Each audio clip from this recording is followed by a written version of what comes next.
রাস্তা দেখা যায় না, আপনি একা একা কেমন করে বাড়ি যাবেন? হুজুর আপনি এমন কাজ করবেন না, নৌকা তো আপনার ঘাট পর্যন্ত যাবে, আমি আপনারে নিয়ে ঘাটে পৌঁছায় দিব।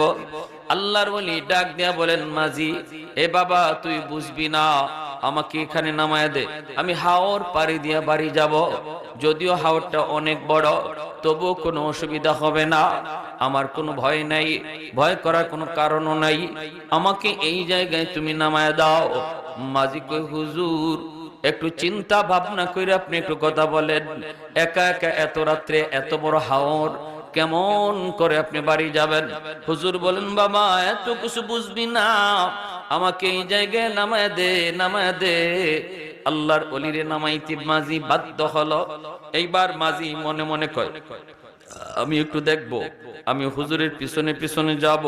কেন হুজুর এই জায়গায় নামলো? নৌকা যাবে ঘাটে, কেন তিনি এই জায়গায় নামবেন? কেন তিনি একা একা যাবেন?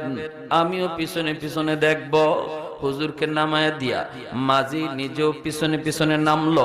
হুজুর তারে দেখেন নাই, কিন্তু মাঝি হুজুরকে ফলো করতেছি, সামনের দিকে যাইতেছেন আল্লাহর ওলি। মাঝি পিছনে পিছনে, মাঝি বলতেছে, কিছু দূর যাবার পর আমি দেখতে পেলাম, আমি নামাইলাম একজন মানুষ, কিন্তু কিছু দূর যাবার পরেই দেখি ওনার ডানে বামে শয়ে শয়ে মানুষ দেখা যায়।